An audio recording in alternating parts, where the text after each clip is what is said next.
Bişkek'te saat 7.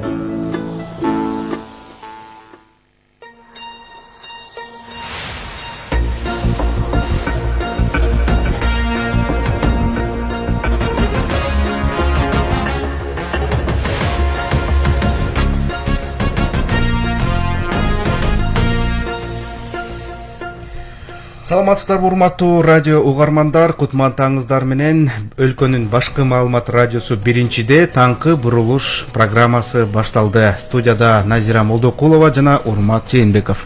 Саламатсыздарбы. Урмат, алгач уктуруубуздун башында угармандарга алдыдагы 1,5 саат аралыгында кандай бир мазмундагы маалыматтар тартуулайбыз, анонс берип өтпөйлүбү? Сөзсүз түрдө жакшы болот. Мына жаңылыктардан соң 4-декабрь Манас күнүн утурлай өлкөдө кандай иш-чаралар өтөт, бул тууралуу маалымат менен бөлүшөлү. Андан соң жалпы эл талкуулап эң кызыгып угуп аткан маалымат бул коррупция менен күрөш.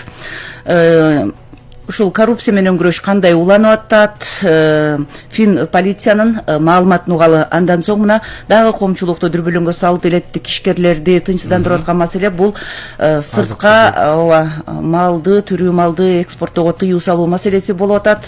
Айыл чарба министрлигинин өкүлүнөн жооп алып берүүгө аракет жасайбыз. Сыртка чыгарууга тыюу салууда жыйынтыктар, натыйжалар кандай болуп атат?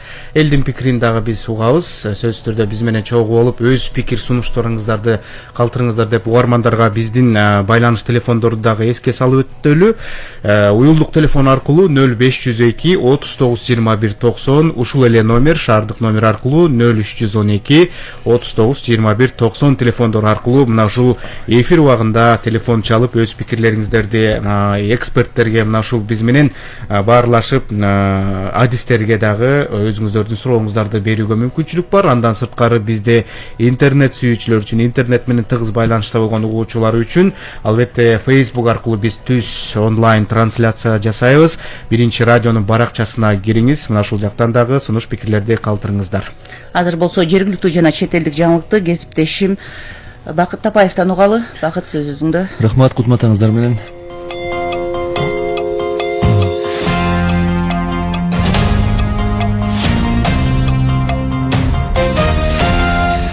Президент милдетин аткаруучу Жогорку Кеңештин төрагасы Талант Мамытов 1-декабрда өлкөнүн финансы министри Кыялбек Мукашевди кабыл алды. Бул тууралуу президенттин аппаратынын маалыматты камсыздоо бөлүмү билдирет. Жолугушууда өлкөдө макроэкономикалык туруктуулукту камсыз кылуу маселелери, артыкчылык берилген өнүктүрүү программаларын каржылоо жана 2020-жылдын республикалык бюджетинин аткарылышына жүрүшү талкууланды.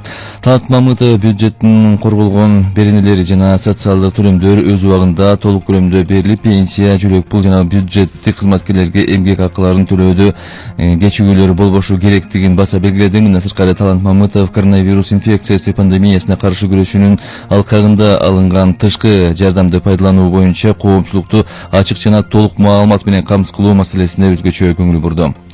Эпидемиологиялык абал туруктуу болуп, вируска чалдыккандардын саны жогорулабаса, Бишкекте бала бакчалар менен мектептер ачылат. Бул тууралуу шаардык санитардык эпидемиологиялык көзөмөл борборунун жетекчиси Кубан Кундашев билдирди. Анын белгилешинче, жеке менчик мектептерде 6-класска чейинки окуучуларды окутууга уруксаат берилген. Өлкө мектептери март айында коронавирус пандемиясы жарыяланганда жабылган. Күзүндө мектептерде эпидемиологиялык абал жакшы болгон аймактарда иштөө уруксаат берилди. Бишкектеги мамлекеттик мектептер дагы деле онлайн режиминде иштеп жатышат. Кыргызстандагы ооруканаларда коронавирус жана пневмониядан дарыланып жаткан 243 бейтап өтө оор, 694 ооруп алды. Республикалык ыкчам штабтын маалыматында 1779 бейтап орто оор жана дагы 39 адам канааттандырарлык абалда жатат. Учурда стационарларда 2636, үй шартында 3765 адам дарыланууда. Кыргызстанда пандемия башталгандан бери 73178 адам коронавирус жуктурган. Алардын ичинен 64711 киши айыгып чыкса, 1275 адам каза болду. Бүгүн 2-декабрга карата дүйнөдө коронавирус жуктуруп алгандардын саны 63 миллион 700 миңден ашты. Ал арада Индияда россиялык Спутник 5 вакцинасынын клиникалык сыноолору башталгандыгын Мир 24 жазды. Тесттер Medical Research компаниясы тарабынан жүргүзүлөөрү айтылды. Эскерте кетсек, 1 августта Россия дүйнөдө биринчилерден болуп коронавируска каршы вакцинаны каттаган. Препарат Россиянын саламаттыкты сактоо министрлигинин Гамелея борбору тарабынан иштелип чыккан. Россиялык Спутник 5 вакцинасын ушул жылдын аягында 2021 башында Өзбекстандагы сыноону пландап жатат. Өзбекстан Россиянын түз инвестициялар фондунан 500 доза вакцина сурагандыгын РИА Новости жазган.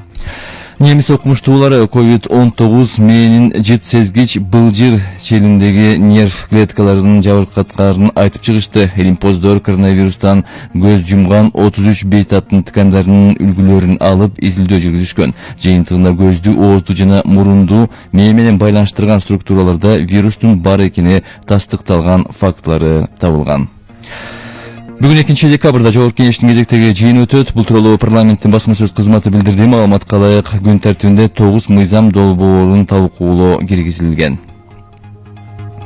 Бүгүн жамааттык коопсуздук келишимине кирген өлкөлөрдүн коргоо министрлеринин кеңешинин жыйыны өтүп, бул тууралуу генералдык штабтын маалымат кызматынан кабарлашты. Видеоконференция форматында уюштурулган отурумга Кыргызстандын генералдык штабынын башчысы Таалайбек Өмүралиев катышты. Иш чаранын жүрүшүндө ЖККнын Бириккен Уттар уюму менен өз ара кызматташуусу аталган уюмдун алдыда тынчтык орнотуучу иштерге катышуу боюнча маселелер талкууланып, пикир алмашуу болду. Соңунда ЖККнын жамааттык күчтөрүн материалдык, техникалык жана медициналык жактан биргелешип камсыздоо боюнча бир нече документтерге макулдашылды.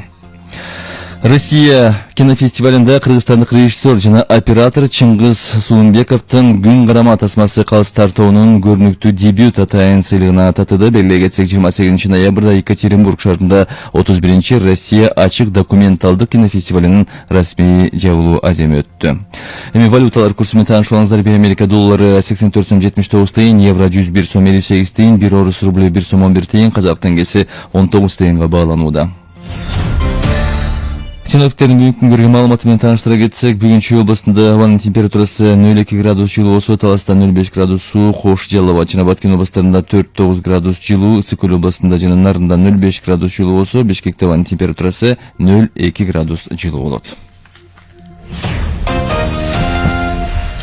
Рахмат, Бакыт. Соңку жаңылыктар менен тааныштырып өттү. Биз уктуруубузду улантабыз. Биринчи радио таңкы бурулуш программасы. Бишкек убакыты боюнча 7ден 7 мүнөт өттү. Биз башта кабарлагандай маданий темага назарыңыздарды буралы. 4 декабрь Манас күнү. Бул күндүн тарыхын кыскача айта кетели. 2013 жылдын 4 декабрында Баку шаарында ЮНЕСКОнун 24 мамлекеттин өкүлүнөн турган өкмөттөр аралык комитети 8 жыйынында Манас эпосы ЮНЕСКОнун материалдык эмес маданий мурастарды коргоо боюнча тизмесине Кыргызстандын атынан каттаган. Бул чынында кыргыз элинин дүйнөлүк маданияттан ордун белгилеген зор кубаныч тартуулаган мүнөттөр болуп эсептелинет. Бул күндү белгилөө үчүн 2015 жылы өкмөттүн токтому менен атайын Манас эпосунун күнү белгиленип, жогорку кеңеш мыйзам кабыл алган. Бул Манас эпосын коргоо, өнүктүрүү, даңазолоо максатын көздөйт. Назира, бул күн деп айтып калдыңыз. Эми бул күн деп айткан соң, бул күндөгү тарыхка да кайрылалы. Сиз айткан Манас эпосу тууралуу бир аздан соң ушул адис менен Манасчынын өзү менен байланышка чыгабыз. Ага чейин бул күндүн тарыхына бир аз болсо да сары эсеп салып өтпөйлүбү? Кандай дейсиз? Жакшы болот. 2013 жылдын 2 декабрында Ал Арча мамлекеттик резиденциясында саясий партиялардын жаранды коомдук уюмдардын катышуусу менен өлкөнүн шайлоо системасын өркүндөтүү боюнча коомдук диалог өткөрүлгөн. Диалогду өткөрүүгө ЭККнун Бишкектеги борбору, шайлоо системаларынын эл аралык фонду жана USAID колдоо көрсөткөн.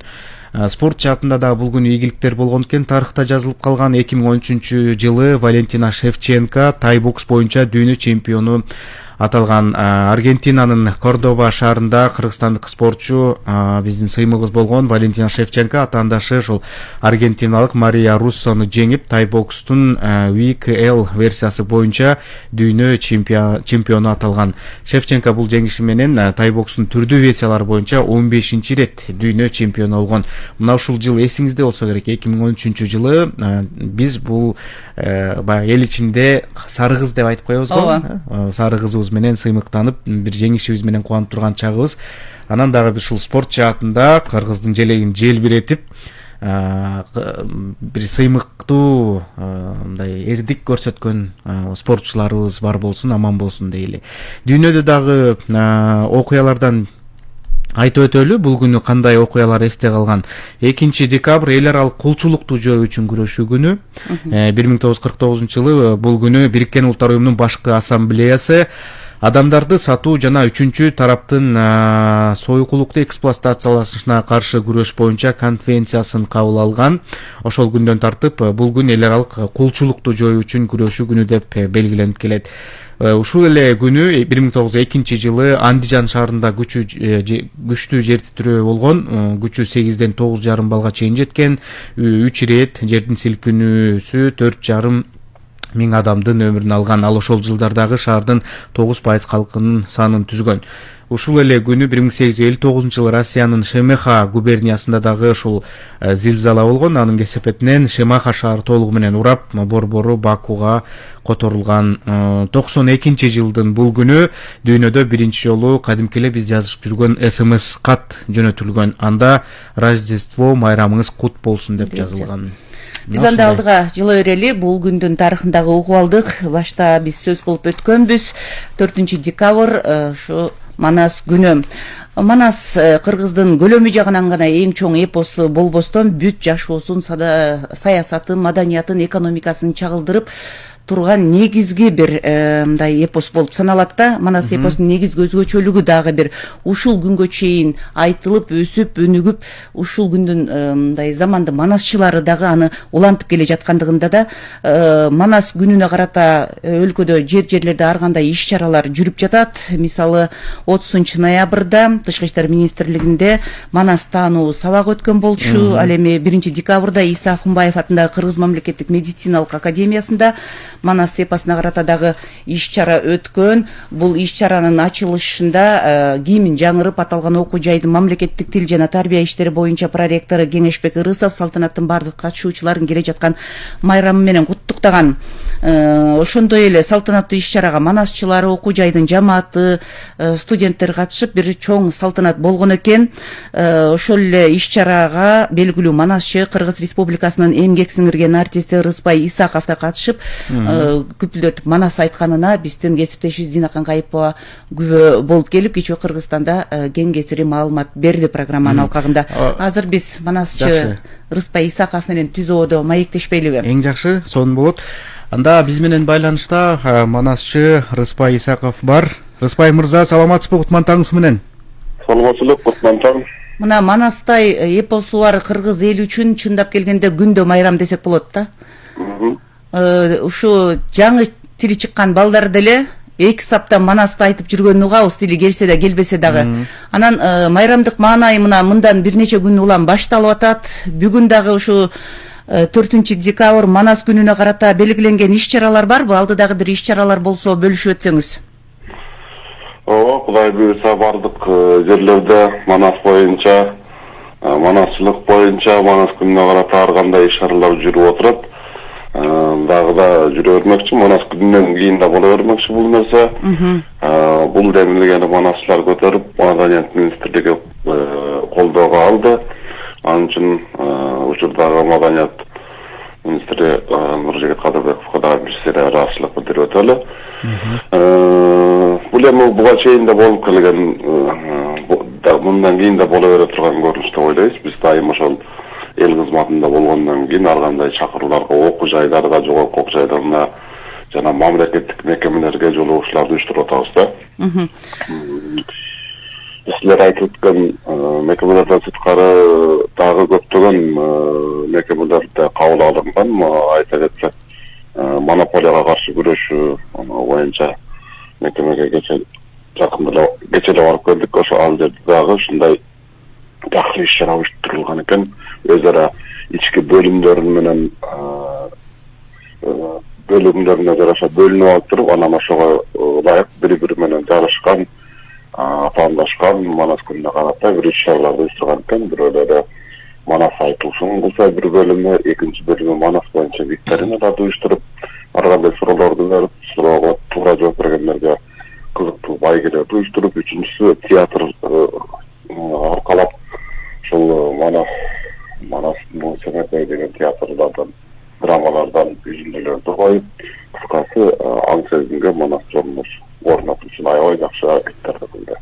Ошол эле учурда аскердик окуу жайларга барып атабыз, чек ара кызматына бардык, жана башка катар мекемелерге барып атабыз. Ал жакта да ушундай жакшы иш-чаралар болуп атат. кызыктуу суроолор болуп, жүгө көрөгүн өйүп түйшөлтүп жүргөн Манас болгонбу, качан болгон, эмне үчүн Манасчы, токтобой Манас айта берет, андай күчтү каяктан алат деген сыяктуу өздөрүн түйшөлткөн суроолорду бергенге аракет кылып, жооп алганга аракет кылып атышты.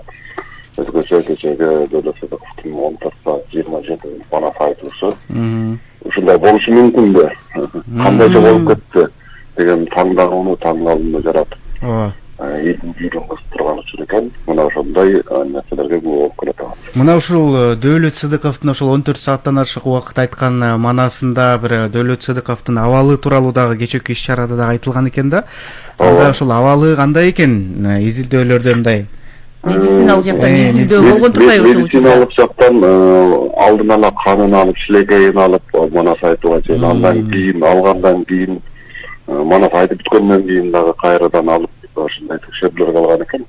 Алардын медициналык сертификаты менен айтып бере албайбыз, бизде мага сиздерге айтпак эң негизгиси. Абалы туруптуу биринчиден, ошончолук убакытта эмоционалдык берилүүгө дуушар болгон адам башкача абалга келип калыш керек эле. Тилек убактыга жараша Манасчыда андай болгон эмес.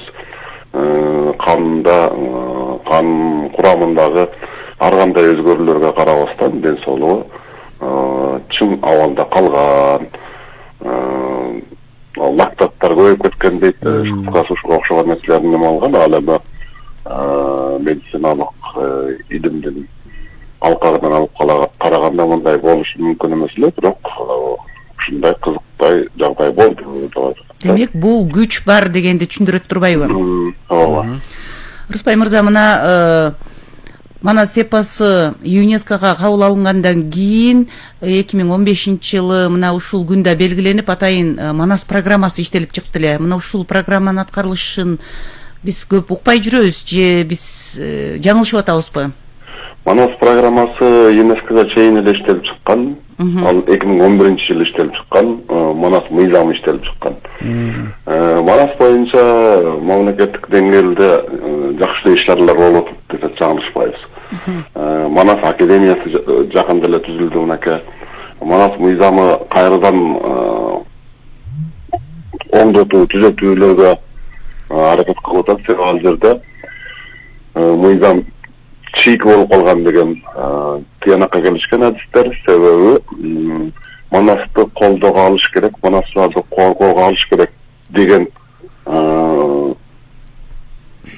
ушундай мыйзам чыккан. Бирок кантип ким кайсы тараптан кандайча колдоого алат деген маселе каралган эмес. Мына ошол жагдайда оңдотуу түзөтүү жана кайсыл бир уюмга милдеттеме аркылуу жүктөө нерселерин оңдотуу иштери жүрүп атат.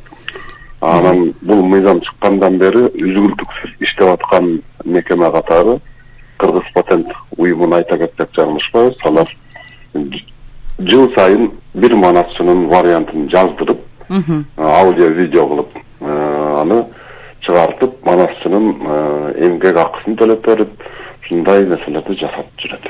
Демек, жакшы эле иш-аракеттер көрүлүп аткан турбайбы?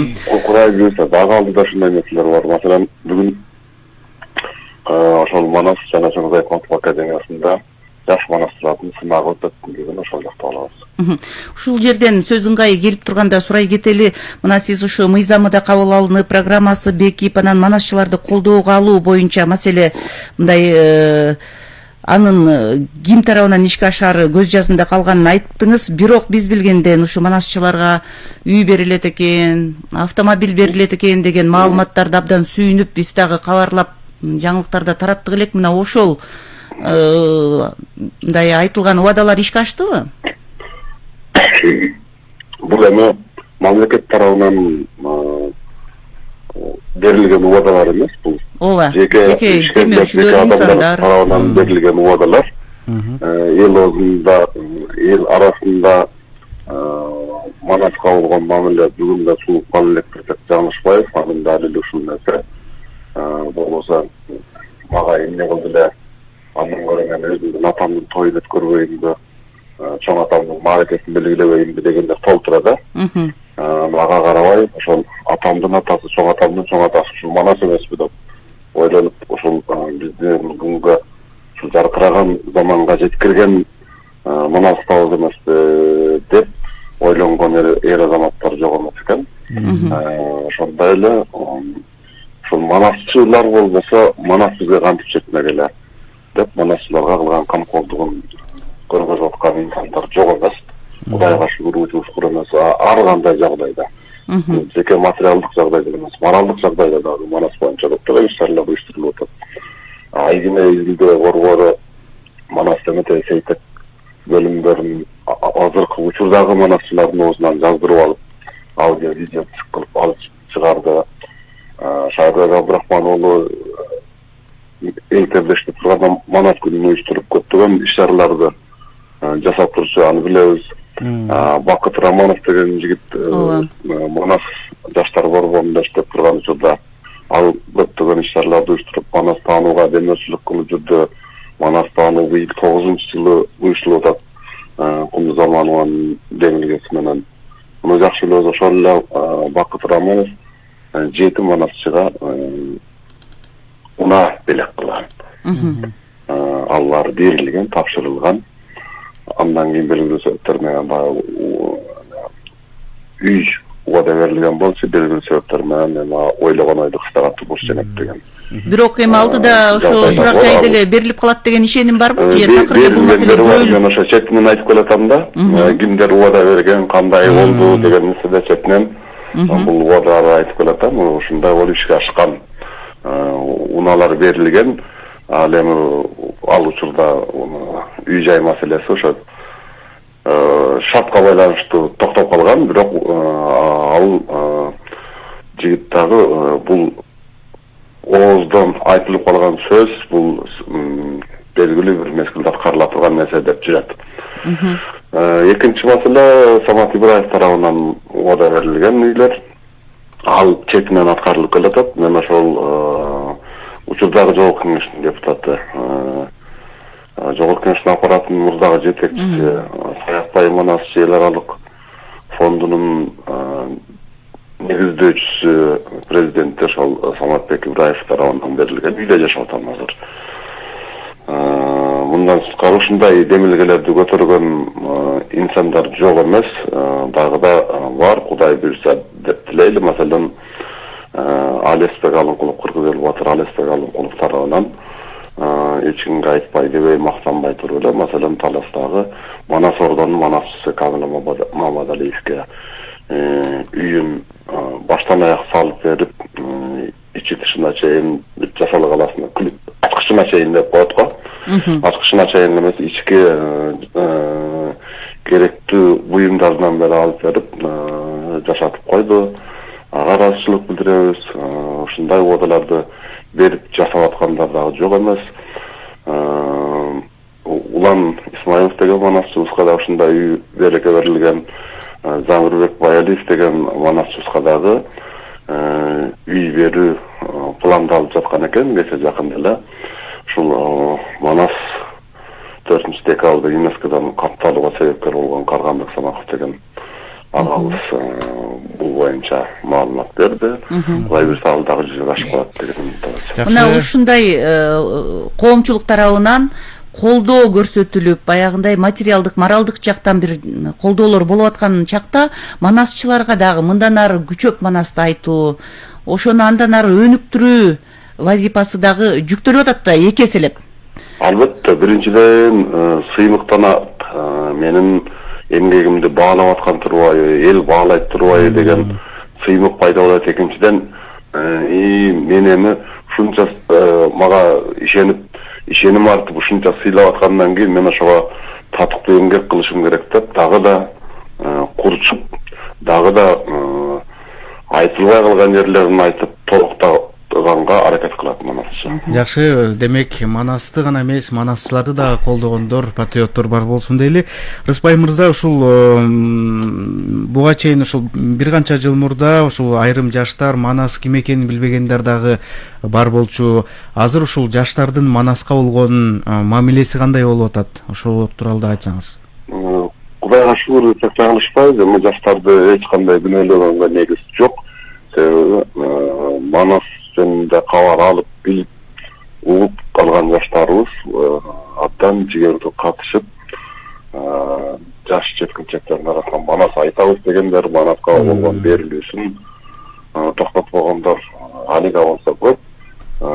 Биздин кемчилигибиз ошол жаштарга толук жеткизе албай аткандыгыбыз жана жаштардын өзүнүн заманынын өнүгүүсүнө жараша ушул нерсени өнүктүрө албай аткандыгыбыз болуп атат. Маселен, ошол анимациялык багытта YouTube, Instagram жана башка деген жагдайларга Манасты киргизип, ошол жактан жеткиликтүү кылышыбыз керек. Телефондук тиркемелерди иштеп чыгышыбыз керек, кызыктуу. Бул жагдайдан биздин өксүгүбүз бар. Биринчи кезекте өзүбүздүн өксүк деп айталы, экинчи кезекте мамлекет ушул тармакка көңүл бура турган мезгил келип жетти деп ойлойм. Мына бүгүн Манас академиясында жаш манасчылар айтышат турбайбы? Ооба. Ушу саат канчада өтөт иш-чара, анын масштабы тууралуу айтып берсеңиз. Бир күн кечке боло турган иш-чара, бул заматта 1 саатта, 2 саатта чечилип кала турган нерсе эмес. Саат 10дон башталат дагы, андан кийин анын өзүнүн калыстары бекитилген атайын, кызыктырчу сыйлыктар уюштурулган. Мына ошонун негизинде алардын жарышы болот, ким кандай айтты, канчалык деңгээлде айтты, ошого жараша бааланып, жыйынтыгында сыйлык тапшыруу менен аягына чыгат. Рыспай мырза, буга чейин да мына Таласта 14 саатка чукул Манас айтылып жүрчү эле, бул дагы саамалык уланат деген да кулагым чалып калды. Качан болот Таласта да Манас айтуу? Бул эми Манасты узак убакытка чейин айтуу манасчылык үчүн таңдана турган деле нерсе эмес болчу. Бирок Дөөлөтсүзовдун бул эмгеги жалпы дүйнөгө жар салып, ана биринчи кезекте, экинчи кезекте ушинтип узак айтылат деп, ошо бүтүндөй дүйнөнүн алдында далилдеп койду. Мурда 15 саат айтты, 16 саат айтты деп ар ким айткан учурларыбызды ошол учур аркылуу айтып жүргөнбүз да, айрымдары катталган болсо, айрымдары катталган эмес, жеке архивдик булактарга катталган да, катталбай калгандары бар дегенде ушинтип айтылып жүргөн нерсе. Бул мындан кийин да улана бере турган, кадимкидей эле жүзөгө аша бере турган нерселер деп ойлойм. Бул манасчылыктын табиятында боло берген көрүнүш. Мына Манасты окутуу мектептерде программада бар да, мына муну кеңейтүү боюнча деги эле жогорку окуу жайларында, кесиптик окуу жайларда дагы кеңейтүү боюнча сөз болуп келет ар дайым эле. Мына ушул максаттар кантип ишке ашат? Мамлекеттик атайын программалоо иштери жүргүзүлүш керек. Бунун үчүн жогорку окуу жайлар, мектептерди кое туруп, бала бакчадан баштап сабак өтүш керек деп ойлойм. Биринчи кезекте ошол балдардын билимди алган, сабакты сиңирүү табиятын эске алып туруп, анын жаш курагын, жаш өзгөчөлүгүн эске алып туруп, ошого ылайыктап, бул Манас, бул Коңурбай, Манас баатыр, Коңурбай душман деген сыяктуу жөнөкөй түшүнүктөр менен, сүрөттөрдүн коштоосу менен ушуга окшогон нерселерден баштап чыгарып, андан ары өнүктүрүп жүрүп отуруу керек. Дагы кийинчерээк жанагы жөлөгөмүш киши, Хаут деген сыяктуу анимациялык Голливудтун тасмалары бар эмеспи? Ошол сыяктуу мүнөзгө ээ болуп, белгилүү бир портретке ээ болуп калыш керек каармандар. Кудай билсе, мен жеке кыялымда. Анан ошондон кийин Манаска болгон балдардын берилүүсү күчөмөк. Демек, ошо тырнактай кезинен дилине салыш керек турбайт Манасты? Тырнактай кезинен дилине салуунун дагы жолун туура табыш керек деп ойлойм да. Заманга жараша заманбап өнүгүүлөрдү пайдалана билишибиз керек. Сизге рахмат. Атайын убакытта биринчи радионун суроолоруна жооп бергениңиз үчүн. Урматтуу радио каармандар, эсиңиздерге салып өтөлү, биз Түз ободо белгилүү манасчы, Кыргыз Республикасынын эмгек сиңирген артисти Рыспай Исаков менен маек курдук. 4- декабрь Манас күнү. Бул күн 2013 жылы 4 декабрда Баку шаарында ЮНЕСКОнун 24 мамлекеттен өкүлүнөн турган өкмөттөр аралык комитетинин 8 жыйынында ЮНЕСКОнун материалдык эмес маданий мурастарын коргоо боюнча тизмесине кирген болчу. Биз чынында урмат жогоруда белгилеп өттүк. Манас стай эпосу бар, бактылуу элбиз. Манасты чынында айыл жергесине барып калсак тили чыга элек балдар деле айтышат эмеспи? Манас болуптур, Манас атка конуптур деп эле ар дайым айтканын угуп келебиз, туурабы? Эми айта берсек, Манас тууралуу сөз бүтпөйт. Бул тууралуу дагы биринчи радио дайым угуучуларга атайын эфирлерди сунуп келет. Ошол 4 декабрь күнү дагы Манас тууралуу бизде эфирлер, атайын чыгарылыштар орун алат. Биз болсо уктуруубузду улантабыз. Урматтуу радио угармандар, 7 сааттын 30 мүнөтүнө келип жеттик. Таңкы бурулуш программасы. Эми жаңылыктардын сааты келди. Орус тилиндеги жаңылыктар менен Канат Султакеев таныштырат. Канат. Доброе утро, дорогие, любимые мои коллеги. Как дела? Надеюсь, не скучаете здесь без меня? Бардык жакшы. Канат, Манастан бир-эки сап билесизби? Да, конечно, но просто давайте скажу, что мы все славные потомки славного Манаса, и мы должны эту марку держать всю нашу жизнь. Не забывайте, мы потомки Манаса. Кстати, об эпосе Манас даже знает даже Великобритания. По-моему, в 2007 году один из моих знакомых туда поехал, и вот он спросил, откуда ты, с какой страны? Он сказал, с Кыргызстана. Они тогда еще не знали. Это, по-моему, было до начала первых игр кочевников.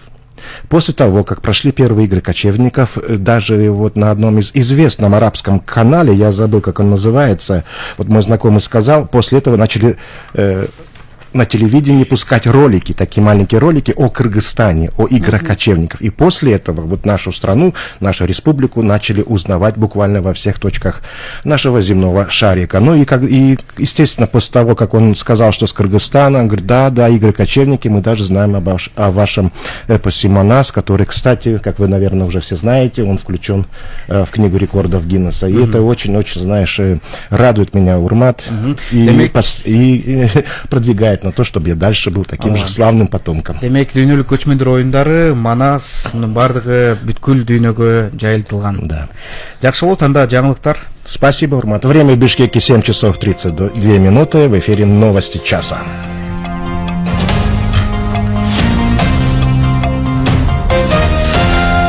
Китай готов увеличить количество автотранспортных средств, проходящих через КПП Иркиштам и Торугарт уже с 3 декабря текущего года. Об этом сообщила пресс-служба правительства. По данным правительства, состоялась очередная встреча исполняющего обязанности премьер-министра, первого вице-премьер-министра Артема Новикова с послом Китайской Народной Республики в Кыргызской Республике Дуда Вэнь. Посол Китайской Народной Республики в Кыргызской Республике госпожа Дуда Вэнь отметила, что в соответствии с неоднократными обращениями кыргызской стороны, а также после состоявшейся встречи с исполняющим обязанности премьер-министра, первый вице-премьер-министром Новиковым 25 ноября 2020 года, китайской стороной был проведен ряд совещаний по повышению пропускной способности на КПП Иркиштам и Торугарт, по итогам которых китайской стороной было предложено увеличить количество рабочих часов с 8 до 12 часов, а также перевести контрольно-пропускной пункт на ежедневный режим работы, в том числе в выходные дни. Ориентировочный рост количества автотранспорта может составить до 30 машин в сутки. Посол также сообщила, что в целях улучшения инфраструктуры на КПП Иркиштам, а также для повышения пропускной способности пункта китайская сторона приняла решение о строительстве 2 складов установки крана для контейнера. По поводу функционирования контрольно-пропускного пункта Торугарт послом было отмечено, что пропускная способность данного КПП зависит от погодных условий, и уменьшение пропускной способности на контрольно-пропускных пунктах напрямую связан с мерами, предпринимаемыми китайской стороной в рамках предотвращения распространения коронавирусной инфекции, а также особым алгоритмом прохождения грузов через пункты пропуска. Артем Новиков отметил, что правительство Кыргызской Республики готово поддержать все меры, предпринимаемые китайской стороной в целях увеличения пропускной способности на контрольно-пропускных пунктах. Начальник Генерального штаба Вооруженных сил Кыргызстана генерал-майор Таалайбек Умуралиев 1 декабря принял участие в заседании Совета министров обороны стран ОДКБ. Об этом сообщает Генштаб.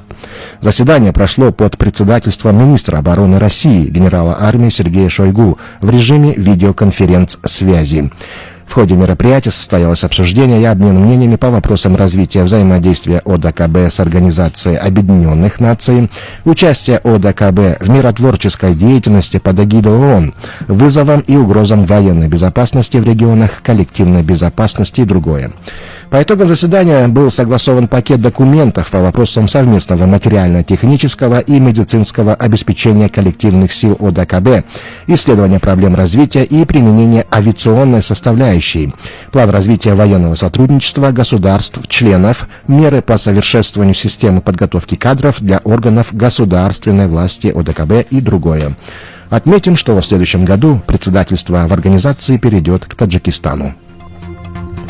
Исполняющий обязанности президента Кыргызской республики Талант Мамытов подписал указ, согласно которому Айдарбеков Чингиз Азаматович освобожден от занимаемой должности советника президента Кыргызской республики, согласно поданному заявлению. В Бишкеке с 1 декабря открылись кинотеатры и фудкорты. Объекты не работали больше полугода в связи с пандемией COVID-19. По словам руководства сетей кинотеатров и фудкортов, ущерб от простоя насчитывается миллионами сомов. Несмотря на полное разрешение деятельности, выдвинуты определенные требования. Это обязательное ношение масок, санитайзеры и рассадка людей в шахматном порядке. Также заполняемость как фудкортов, так и залов не должна превышать 50%. Если санправила будут игнорироваться, владельцев бизнеса оштрафуют и ограничат в работе. Стадион Сан-Пауло, являющийся домашней ареной футбольного клуба «Наполи», переименуют в честь экс-игрока клуба Диего Марадоны, который умер на прошлой неделе. Об этом сообщил мэр Неаполя Луиджи де Маджистрис. Было много замечательных идей, но в итоге название будет таким – стадион Диего Армандо Марадона. Напомним, Марадона выступал за Наполи с 1984 года по 1991 год. В его составе он стал двукратным чемпионом страны. 25 ноября в возрасте 60 лет Диего Армандо Марадона ушел в жизнь в результате сердечного приступа.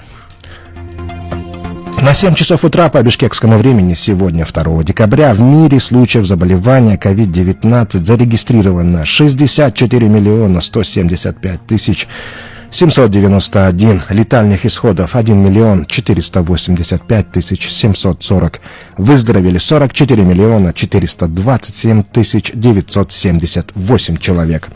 Это все новости на данный час. Далее о погоде. Сегодня, 2 декабря, днем в отдельных районах Джалабадской области, в горных районах Баткентской области снег, по остальной территории без осадков. На дорогах снежный накат, гололедица, ветер западный 4,9 метров в секунду. Температура воздуха Чуйской области -1, +4, в Таласе 0, -5, в Баткентско-Ожской Джалабадской области +4,9, в Иссык-Кульско-Нарынской области 0, +5, в столице без осадков, ветер западный 4,9 метров в секунду, максимальная температура воздуха днем 0, -2. Вот такая информация, мои дорогие и уважаемые коллеги. Желаю вам хорошего прямого эфира, счастья, удачи и не болейте. Жети сааттын 38-мүнөтү. Урматтуу радиочулар, сиздер өлкөнүн башкы маалымат радиосу биринчиде таңкы бурулуш программасын угуп жатасыздар.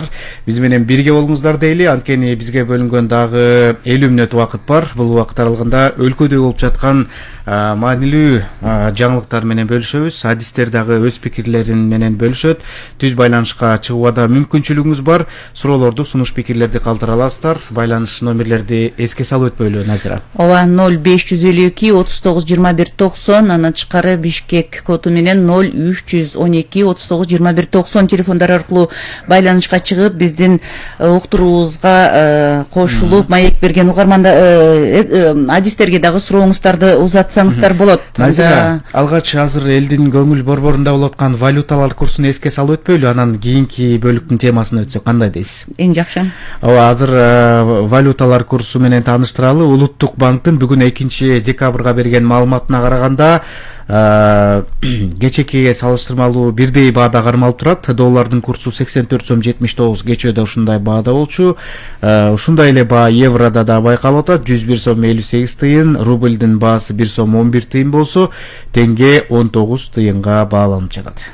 Дал ушул экономикалык теманы анда уланталы, урмат. Мына өлкөдө коррупция менен күрөшүү уланууда, жөмкөргө каршы органдардын аракети менен мамлекеттин казынасына кол салгандар, мыйзамсыз байыгандар, кызмат абалынан кыянаттык менен пайдалангандар жана уюшкан кылмыштуу топтун мүчөлөрү кармалууда. Эксперттер коомчулугу коррупционерлердин бетин ачууга чейин жарыяланган экономикалык комиссия өз таасирин берип жатат. Алдыда дагы оң натыйжа болот деп ишеним артышууда. Коомчулуктун пикири дагы жемкорлук менен күрөшүү сезилерлик болуп жатат деп айткандары да бар, ага макул эместери дагы бар, туурабы? Ооба, 30 ноябрга карата маалымат боюнча атайын эсепке 661 миллион сому которулду. Анын ичинен 6,7 миллион сому физикалык жактардан ыктыярдуу түрдө которулган акчанын суммасы.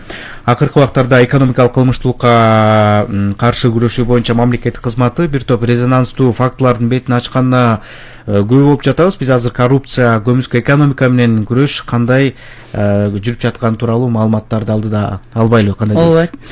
Биз менен экономикалык кылмыштуулукка каршы күрөшүү боюнча мамлекеттик кызматтын өзгөчө иштер боюнча бөлүмүнүн башчысы Бактыбек Сатканкулов түз байланышта. Бактыбек ата мырзаевич, саламатсызбы? Саламатсыздарбы? Маанайыңыз жакшыбы? Жакшы, рахмат. Таң эрте убакыттап биринчи радионун суроолоруна убакыт бөлүп жооп берүүгө жасаган аракетиңиз үчүн ыраазылык келтиребиз. Анан дароо эле суроо, мына коомчулуктун арасында бир кызуу талкууга алынып, мындай резонанстуу жараткан фактылар боюнча маалымат менен бөлүшсөңүз. Мисалы үчүн коом мындай кулагын түрүп угуп аткан фактылардан баштасаңыз. Резонанс жаратып аткан. Жарайт, рахмат сизге, сурооңузга. Бүгүнкү күндө экономикалык кылмыштарга каршы күрөшүү боюнча мамлекеттин кызматынын тарабынан өлкөдөгү экономикалык коопсуздук камсыз кылуу багытында коомдун жана мамлекеттин кызыкчылыктарын жана ошондой эле бизнестин коргоо багытында активдүү иштер жүргүзүлүүдө. Учурда каржы полициясынын приоритетинде мамлекеттин кызыкчылыктарын өзгөчө ири өлчөмдөгү зыян келтирген жана чоң кызматтарын ээлеген кызмат адамдардын карата ири резонанс жараткан кылмыш иштерин төргө жүргүзүлүүдө. 3-жылдын октябрын тартып бүгүнкү күнгө чейин тарабынан бир катар кылмыштардын бети ачылган. Алардын ичинен айтып кетсек, бул Кыргыз Республикасынын саламаттык сактоо министрлигинин жана башка органдардын жооптуу кызмат адамдарына карата сотко чейин өндүрүш катталган. Бул сотко чейинки өндүрүштүн алкагында жүргүзүлгөн ыкшам тергөө амалдарынын натыйжасында министрлик тарабынан атайын жогорултулган баада жалпы баасы 1 миллион АКШ долларын жакын болгон каражаттарына Газель, Соболь жана Ford Transit үлгүсүндөгү жалпысынан 13 дана медициналык тез жардам унаалар сатып алынып, мамлекеттин кызыкчылыктарына өзгөчө ири өлчөмдөгү материалдык зыян келтирилген. Дагы айтып кетсек, 2020 жылдын 27 октябрында өз кызматынан кыянаттык менен пайдалануу фактысы боюнча өкмөттүн алдыңкы сот өлчүлүк борборунун мурдагы башчысы кармалган. Бул фактылар боюнча мамлекетке 12 миллион АКШ долларын 1 миллиард сом түзөт зыян келтирилген. Дагы айтып кетсек, бизде Чокулук маскараландыруу бөлүмүнүн кызматкерлери тарабынан кылмыштык топ тарабынан товар сатып алуу деген шултоо артынан 180 миллион АКШ долларын жакын акча каражаттары чыгарылгандыгы аныкталып, мындай аракеттерге бөгөт коюлган. Мындай кылмыштуу аракеттер менен мамлекеттик бюджетине 1 миллиард сом акча каражаттарын түзүүгө материалдык зыян келтирилген. Бул кылмышты жасоо шектелип, бир катар адамдар кармалып, учурда аларга карата камакка алуу түрүндөгү бөгөт коюу чарасы коюлган. Дагы айтып кетсек, бизде мына жакын арада неме болду, белгилүү болду. Бул биз жанагы бывший мурунку вице-премьер карата мыйзамсыз, анын үстүнөн мыйзамсыз байы беренеси менен катталган сотко чейин өндүрүшүлүп, алкагында ал жогорку кызматтарын ээлеген убакыт көптөгөн кыймылсыз жана кыймыл мүлкү ээ болгондугу аныкталып, ал мүлктөрдү декларация көрсөтпөгөндүгү белгилүү болгон. 1-декабрда аны силер баарын жакшы билесиңер, бул Тайыр Сарпашев мамлекеттик эсебинде өз ыктыяры менен мурда ээ болгон Токтогул районундагы жайгашкан 500 гектар жер тилкелерин өткөрүп берүү туурасында билдирген. Алардын ичинен 30 гектар сууга жер келерки жумада бул жер тилкелери Токтогул районунун Торкен айыл өкмөтүнө баласына кайтарганда буада берилген. Дагы айтып кетсек, бизде дагы бир кылмыш ишибиз бар. Бул Жумалиевке депутатка катталган кылмыш ишибиз бар. Бул боюнча бизде жакын арада Гоин торговый центрге жана Татан торговый центрге тинтүү өткүзүлүп, булар боюнча бизде азыр документтер алынган. Ошо документтердин негизинде салык текшерүүлөр жүргүзүлүп жатат. Негизи жалпысынан айтканда бизде азыркы убакытта 1531 иш ачылган. Мамлекетке 2 миллиарддан ашык сом кайтарылган. Коррупция жана кызмат адамдары карата 330 сотко чейинки өндүрүш ачылган. 46 факт пара алуу жана мыйзамсыз сыйлык берүү, алардын ичинен жогорку кызмат илегендер. Ушу биздин маалымат ушундай да. Азыркы убакытта бизде ушу активдүү жумуштар жүрүп жатат. Көбүнчө бизде приоритет бул бюджетке кайтаруу. Акча каражаты көбүнчө бюджеттик и бизнести коргоо. Бактыбек Атамырзаевич, мына жогоруда мурунку вице-премьер-министр жанагы 500 гектар жер жөнүндө айтпадыңызбы? Бул боюнча атайын бир кылмыш козголобу же ошол ыктыярдуу түрдө ошол жерди кайтарып береби? Жок. Ошо менен кутулуп кетеби деген. Бизде кылмыш козголгон. Кылмыш козголуп, биз бул кишиден биз чакырганбыз, сурак кылып, анан өзүнүн ыктыяры менен ошо жерди өткүзүп бергенге убада берген. Ушу жуманын аягында буйруса бул жерлер баары өкмөткө өтөт. Баары. Ушул жерлер өткөрүлүп берилгенден кийин эле иш жабылат да, же кандай болот? Жок. Биз иш жабылат деп эч качан айта албайбыз. Төргө амалдарды жүрүп жатканда биз дагы бул жаранга канча компаниясы бар, канча автотранспорттар бар, ошолордун баары текшерилип атат. Тергөө уланат экен да, демек, Тергөө уланат да. Биз бул боюнча дагы дополнительный жооп беребиз да. Бактыбек Атамырзаевич, андан тышкары мына кызмат абалынан кыянаттык менен байыган атка минерлерге карата мындай кылмыш иштери дагы алдыда козголобу? Мындай сиздер өзүңүздөрдүн ишиңиздердин планында дагы кандай максаттар бар? Бул боюнча мындай алдын ала бөлүшүп кете аласызбы? Учкай атын атабайсыз албетте, бирок кандай иштер бар? Сурооңуз аябай туура болду. Рахмат сурооңузга. Бул азыркы убакытта биз активдүү жумуш жүргүзүп жатабыз. Анан азыркы убакытта бизге негизи каржы полициясына аябай көп арыздар чыгып атат. Болгондо деле ошого мүлктөр боюнча, мыйзамсыз байыгандар боюнча, алардын эми жарандардын аттарын биз азыр учурда айта албайбыз. Албетте. Тергөө амалдар жүрүп жатат. Бул боюнча аябай активдүү жумуштар азыркы убакытта биздин башкармалыктын көзөмөлүнүн негизинде жумуштар жүрүп жатат. Бактыбек Атамырзаевич, азыр биздин байланыштан алыстабай турсаңыз, атайын биринчи радио сурамжылоо жүргүзүп, элдин пикирин угалы дегенбиз. Анан элдин пикирин угуп алгандан кийин анан оюңузду улантып, маегибизди андан ары дагы суроолорубуз бар. Жүргүзөлү. Байланыштан алыстабай туруңуз. Главное, башталса постепенно болуп кетет болуш керек. Үмүтүбүздү үзбөйбүз. Буюрса, полностью 100% жок болуп калышы мүмкүн эмес. Бирок кичине мындай элди да карап иштейт болуш керек. Чоңдор деле ойлонуп калды да. Келечекти ойлоп калышты да. Туура эле кармаланат. Андан башкалар деле жүрбөйбү? именно Бишкекте болбосо да башка жакта. Ош, Баткен жактарда барда дагы элечи. Туура эле камап койсо да пайда чыкпайт. Жөн эле багып жатыр, туура эле кылып атат. Жакшы эле, жакшы. Эми ушул бойдон калса жакшы. Эгерде до конца ушундай болсо да показуха болбойчу. Бу Матраимовду кармап атат, дагы Берки Көлбаевду кармап атат. Эми мета Матраимовду кармаган мне просто смешно да. Матраимов жүрөт да ошо жерде эле заправкада. Это, наверное, сүйлөшүп алынган нерсе, по-моему, бул. Жондорго көп ишенишип калды, ишенбей, көп эле ишендирбей. Ал бардык эле коррупциялык болбоду. Барды иштейбиз, кыйратабыз, өйрөтөбүз, бирок андан кийин результат жок болуп атпайбы. Саламатсыздарбы? Коррупция менен күрөш менимче жакшы эле кетип атат деп ойлойм. Аларга ушундай кылыш керек болчу. Жана жегендерин костуруш керек деп айтылбады беле. Аларды түрмөгө бакпай, ошол жеген акчаларын өндүрүп алыш керек деп ойлойм да. Билетем, күрөшүп атабыз деп атышат, анан билбейм да, анан факт көрсөтө элек, анан мынча төлөдү, мынча болду эле дейт, анан билбейм, анан кимди кармап атат, ал жагы түшүнүш болот. Мынакей Бактыбек мырза, жогоруда сиз ошол коррупция менен күрөшүүдө элдин пикирин уктуңуз. Арасында ушул кармалып эле атат, анда бир кандайдыр бир натыйжаларды элге да көргөзүп койсо болмок деп айтып атышат да. Сиз бул боюнча эмне деп айтат элеңиз?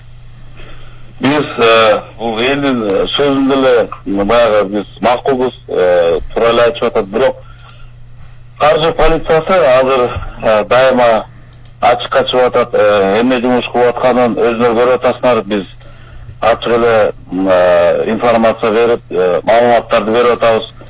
Биз өзүбүздүн алкабызда биз ойлойбуз, биз күчөтөбүз бул жумушту. Күчөтүп, анан дайыма силер менен кызматта болобуз. Дайыма биз даярбыз силерге жооп бергенге, аракет кылабыз. Анан биздин азыр биринчи ушу максаты ушу элдер туура эле айтат, ушу баягы байып кеткен мурунку байыгандар эч кандай чара колдонбочу эле дейт. Негизи мурун эле чара колдонуп жүргөн, бирок азыр бул чара аябай күчөдү. Негизи элдин деле пикирин, элдин оюн ойлош керек да. Эл деле туура эле айтат, ошону карап, тыйыла бюджетти толтуруш керек. Бюджетти толтурсак өзүнөр жакшы билесиңер, биздин пенсионерлер бар, улгайып койгон адамдарыбыз бар, ошол пенсия алат, айлык алат, мугалимдер бар, врачтарыбыз бар. Ушун коррупцияны биз ойлойбуз, коррупцияны жакшылап тергөө амалдарын жүргүзүп, анан ошол коррупцияны биз жеңсек, биз ойлойбуз биздин экономикабыз өнүгөт деп ойлоп максатыбыз бар. Биз ошон үчүн ушундай орган пайда болуп, буюрса биздин аябай алдыга коюлган максаттарыбыз, үмүтүбүз өз чоң. Бактыбек Атамырзаевич, мына сиздердин кызмат эгерде бир массалык маалымат каражаттарында чыккан материалдарга, эл оозунда жүргөн материалдарга кандай реакция жасайсыздар? Эгерде арыз түшпөсө дагы барып мындай текшерип көзөмөлгө алуу укугуңуздар барбы? Бизде укугубуз бар. Бизде бул информация чыкканда бул электронный деп коет да, электронный информация. Биз эле даректи көрсөтүп койсо, биз анда сразу эле чара колдонобуз. Жана бул текке кетпейт да, бул каралат.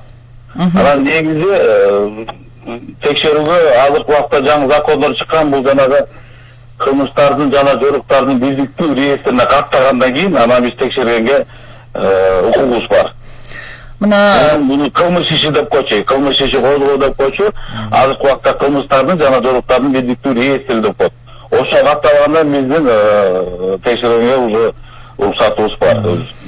Мына чоң, башкача айтканда, коомчулукка аты белгилүү болуп калган адамдарга карата кылмыш ишин козгоп, баягы тергөө иштери башталганда чоң резонансты жаратып атат да. Анан жогорудагы калктын сурамжылоонун арасында аймактарда дагы ушул эле коррупцияга каршы күрөштү жүргүзсөңөр деп сунушту айтып кетпедиби? Мына ушул ишти дагы, башкача айтканда, майда чиновниктерге карата дагы кылмыш иштери козголгонбу?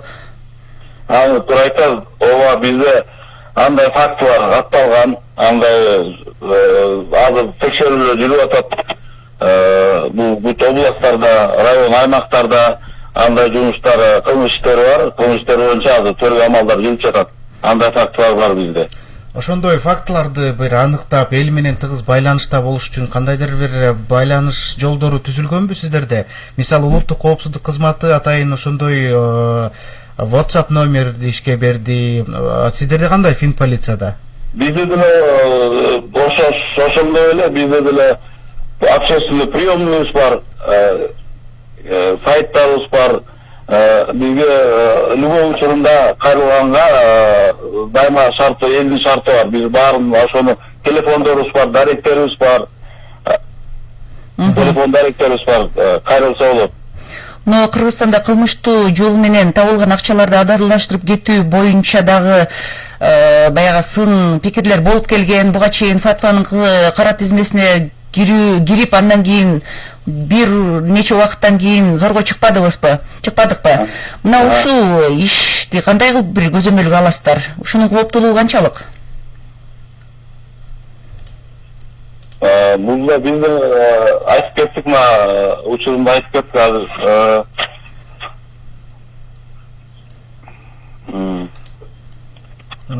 Мындай болуп атат да, бизде азыр чоң иштер бар буздар боюнча. Например, могу төмөн айтып кетсек, 180 миллион АКШ долларын башка өлкөгө биздин банктардан которулган фактылар бар. Булар боюнча азыркы биз алдын ала уже жаза ушундай адамдарга акча сума которулгандардын үстүнө жаза колдоно турган уже бизде жумуш бар. Анан булар которулгандан кийин булардын акчанын ээлигиндерин тастыктап жүрөбүз азыр ушулар боюнча. Негизи булар боюнча азыр аябай активдүү жумуш жүрүп атат да. Негизи. Мына сиз жогоруда 300 сотко чейинки өндүрүш иш каралып аткандыгын айттыңыз. Анын бир статистикасын чыгара аласыздарбы буга чейинки каралган иштердин? Мисалы үчүн анын ичинен канчасы баягы мыйзамсыз байып алган, канчасы кызмат абалынан кыянаттык менен пайдаланган, жана башка ушул сыяктуу же болбосо көмүскө экономика менен күрөштүн негизинде мындай ачылган кылмыш иштери? Же бул жалпыланган маалымат болуп кетеби? Бул жалпылаган маалымат болуп кетет. Бунун баарын айтып кетсек көп убакыт кетет да. Ошон үчүн биз немесин кыскача сизге айтып койдук да. Бактыбек Тамырзаевич, анда ушу сиздер мындан ары дагы коррупция менен күрөшүп, баягы мамлекеттин байлыгына кол салгандардын мындай көңүлүн мындай кандай деп койсок, мындай колун кыркып мындайча айтканда ушундай аракетти көрүш үчүн сиздердин мыйзам база кандай, дагы кандай бир мындай мыйзамдык базабы же сиздерге кандай бир дагы колдоолор керек? Бизде негизи мыйзамдын базасы баары ылайыктуу. Бизге чын айтканда бизде өзүбүздүн азыркы убакытта ошо төргөөчүлөрдү штатын көбөйтсөк жакшы болмок. Негизи могу кылмышта жана жылыктар бириктүү реестри азыр аябай көп катталып атат. Бизде төргөөчү жетишпей атат да. Төргөөчүлөрдүн ишине көбөйтүп берсе, бизде мен ойлойм жумуш дагы алдыга жылат. Сизге рахмат. Биздин башкармалыгында үмүтүм да бар ошо чоңойтууга. Ошону биз азыр күтүп жатабыз. Рахмат сизге атайын убакытта биринчи радионун суроолоруна жооп бергениңиз үчүн. Ардактуу угуучулар, эсиңиздерге салып өтөлү, биз түз эфирде экономикалык кылмыштуулукка каршы күрөшүү боюнча мамлекеттик кызматтын өзгөчө иштер боюнча бөлүмүнүн башчысы Бактыбек Сатканкулов менен түз ободо маектештик. Бактыбек Атамырзаевич бизге урмат жалпы өлкөдөгү коррупция менен күрөштүн абалы туурасында айтып, буга чейин мындай коом арасында талкууланып келген баягы атка минерлердин дагы атын атап өттү. Канча кылмыш иши козголгону тууралуу, мына 300 бүгүнкү күндө сотко чейинки өндүрүш иши ачылып аткан экен. Демек, мамлекеттин эсебинен байып, арам акчага туйкунгандардын мындай акыбалы жакын арада мындай жакшы болбойт окшойт.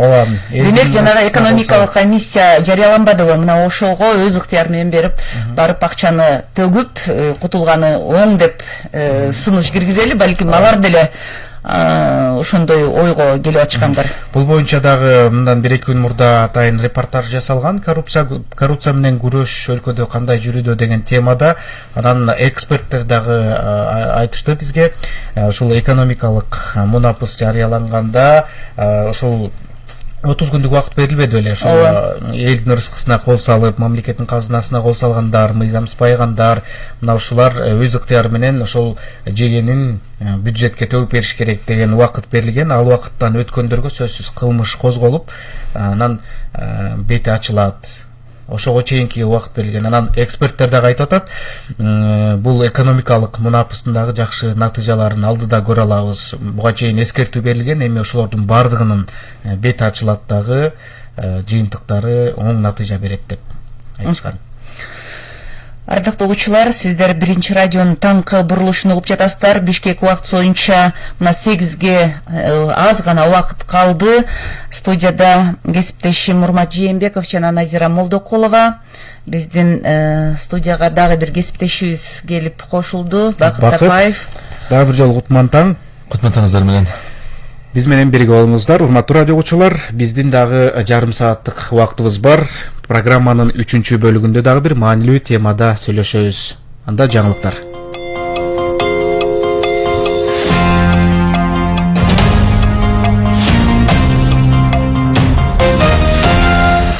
3 декабрдан тарта Кытай Эркештам жана Тургард көзөмөл өткөрүү пункттары аркылуу өткөн автотранспорт каражаттарынын санын жогорулатууга даяр. Бул тууралуу премьер-министрдин милдетин аткаруучу биринчи вице-премьер-министр Артем Новиковдун Кытайдын Кыргызстандагы толук жана ыйгарым укуктуу элчиси До Дэйвен менен жолугушуусунда белгиленди.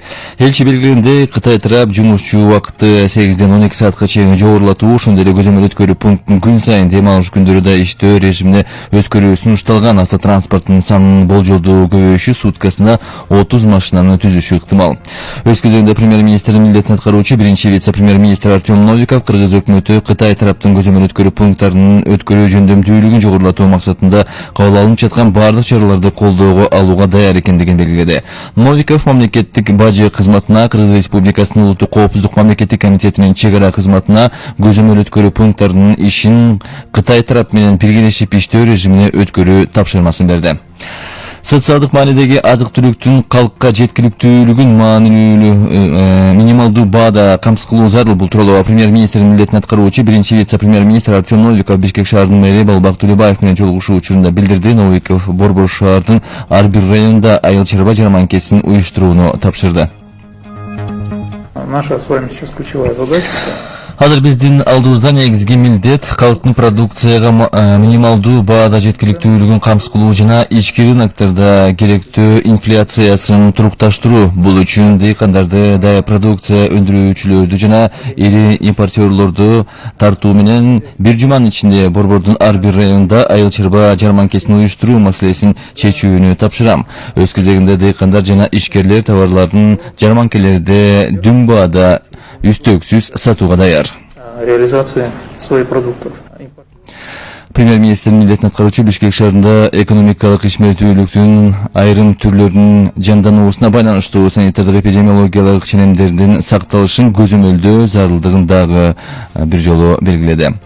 Бишкекте коронавирус жана пневмония менен ооруган бейтаптарды кабыл алуу үчүн 1151 орунга ылайыкташкан 12 оорукана иштеп жатат. Эскерте кетсек, коронавирус боюнча калка медициналык ыкчам кеңеш берүү үчүн 2020 жылдын 10 октябрынан баштап 118 ыкчам номеринин иши кайра жандандырылган. Республикада пандемия башталгандан бери 73178 киши коронавирус жуктурган, 64711 бейтап айыгып чыкса, 1275 каза болду. Бүгүн 2 декабрга карата дүйнөдө коронавирус жуктуруп алгандардын саны 63.700.000ден ашты. Коронавирустун жайылышына каршы күрөшүү иш-чараларынын алкагында күзүндө жабылган Париждеги Эйфель мунарасы ушул айдын ортосунан тарта кайрадан иштей баштайт. Эске салсак, Францияда өзүнүн карантин режиме киргизилгендиктен Эйфель мунарасы башка кооз жайлар менен катар октябрь айынын аягында жабылган. Дубайда алгачкы кар кинотеатры ачылды. Аны тоо лыжа базасы жана Fox Cinema кинотеатрлар тармагы баштагандыгын The National газети жазды. Кинотеатр 11 декабрдан февралдын аягына чейин иштейт. Россия кинофестивалында кыргызстандык режиссер жана оператор Чыңгыз Сулумбековдун Күн карама тасмасы Калыстар тобунун көрүнүктүү дебют атайын сыйлыгына татыды. Белгилей кетсек, 28 ноябрда Екатеринбург шаарында 31 Россия ачык документалдык кинофестивалынын расмий жабылуу аземи өттү. Кыргызстанда лыжа тебүү сезону ачылып, айрым базалар иштей баштагандыгы кабарланды. Салтка айланган сезондун ачылышы өткөн дем алыш күнү болуп, Каракол тоо лыжасында орун алды. Ошондой эле Төө ашуу лыжа базасы кышкы спорттун ишкооздорун ушул жылдын 21 ноябрдан тарта кабыл ала баштаган. Ага чейин Оорусай базасы айдын башынан ачылган. Валюталар курсы менен тааныштыра кетсек, 1 Америка доллары 84 сом 79 тыйын, евро 101 сом 58 тыйын, 1 орус рубль 1 сом 11 тыйын, казак теңгеси 19 тыйынга бааланууда. Синоптиктердин бүгүнкү күнгөргө маалыматы: бүгүн Чүй областында абанын температурасы 0,2 градус жылуу болсо, Таласта 0,5 градус суук, Ош, Жалал, Чына Баткен областарында абанын температурасы 4-9 градуска чейин жылуу болушу күтүлүүдө. Ысык көл менен Нарын областарында 0,5 градус жылуу болсо, Бишкекте бүгүн абанын температурасы 0,2 градус жылуу болот. Рахмат Бакыт. Таңкы бурулуш программасы Биринчи радиодо. Урматтуу угармандар, бизди Facebook аркылуу көрүңүздөр деп чакыралы. Биринчи радионун Facebooктагы баракчасына кошулуңуздар. Өз суроо, сунуш, пикирлерди калтырыңыздар. Андан сырткары байланыш номерлор 0502 39 21 90, 0312 39 21 90. Программаны Урмат Жээнбеков, Назира Молдокулова алып баруудабыз. Урмат, бүгүнкү таңкы бурулуштун дагы бир негизги темасын өтөлү. Мына Кыргызстанда айыл чарба министрлиги айыл чарба продукцияларынын айрым түрлөрүн 3-чү өлкөлөргө экспорттоого тыюу салуу боюнча сунушун киргизгенден кийин коом арасында бир катуу талкууга түштү. Көпчүлүк мал баккандар, элеттик ишкерлер, фермерлер тынчсызданып баштабадыбы? Эмне үчүн биз баккан малды өзүбүз каалагандай сата албайбыз деп суроо берип атышат. Биздин чектөө коюп атышат деген дагы нааразы пикирлер айтылып атпайбы? Анткени мына жайды жайлата, баягы тоодо, жайытта малды кармап, күзүндө түшүрүп, андан кийин чөп чаарда азыр кенен аны байлап, ошонун эсебинен бир каражат топтойбуз, табабыз деген адамдардын эгер суу түшүп кетсе, ал эмгеги талаага кетет деген дагы пикирлер айтылып атпайбы? Албетте, эгерде чилде түшүп кеткен болсо, мал арыктап өзүнүн баасын жоготуп коет. Анын үстүнө айрымдар ушул малды семиртип, анан сатабыз деп пландагандан кийин чөп чарды дагы кенен камдашкан болбошу мүмкүн да. Мына ушул жагынан бир түйшүккө түшүп атканы чын. Ушул маселенин үстүндө кечээ 1 декабрда Чүй областынын фермерлери айыл чарба министрлигине келип, министр Тилек Токтогазиев жана анын министрликтин тиешелүү кызматкерлери менен жолукту. Эске салсак, айыл чарба, тамак аш өнөрү жай жана мелиорация министрлиги республиканын азык-түлүк коопсуздугу боюнча мамлекеттик экономикалык саясатты ишке ашыруу жана максатында айыл чарба продукцияларынын бааларын мамлекеттик жөнгө салууну жана социалдык жактан маанилүү товарларды экспорттоого тыюу салууну сунуштап, өкмөткө бул токтомдай бирок кол коюла элек экендиги айтылууда. Биз азыр бул боюнча айыл чарба министрлигинин айыл чарба, тамак аш өнөрү жай жана мелиорация министринин орун басары Амангелди Исаев менен түзүүдө маек куралы. Амангелди мырза, саламатсызбы? Саламатчыл. Кутмантаңыз менен. Рахмат. Амангелди мырза, мына кечөө сиздердин министрликке фермерлер келип, өздөрүнүн бир көйгөйлөрүн айтып кетти. Сиз дагы ал жыйында болдуңузбу? Алардын талабы кандай болуп атат? Да, кече 4 сааттан ашык убакыт талкуу болду окшойт. Алардан бир 20-30 киши бизге баягы мурунураак айтылган эмес, ошентип биз башка иштерибиздин баарын таштап коюп, аларды кабыл алып, алар менен баягы азыркы болуп аткан кырдаалды ташташып, бир топ алардын сунуштары болду, и биз дагы аларга сунуштарды бердик.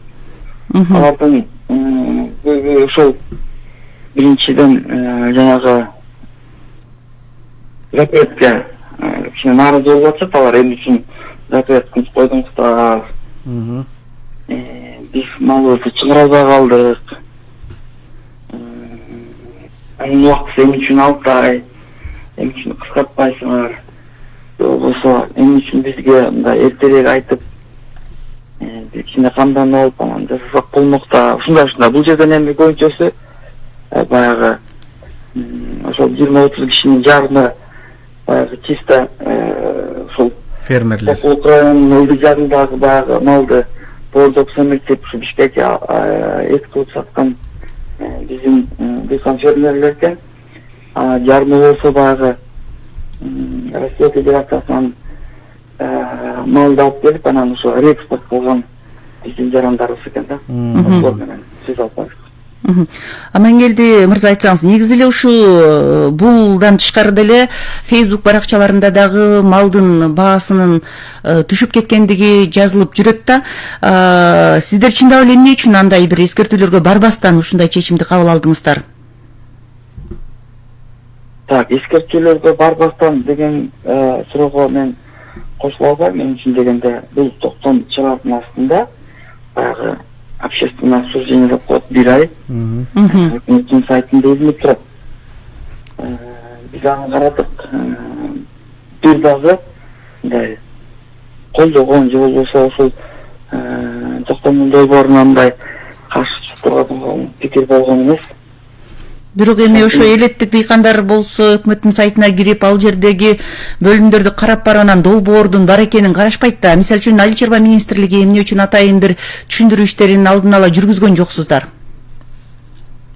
Же андай жазалдыбы, биз жаңылышып атабызбы? Айыл чарба министрлиги бул баягы саясат жүргүзүп турган орган, бирок ушул баардык малды тышка чыгаруунун астында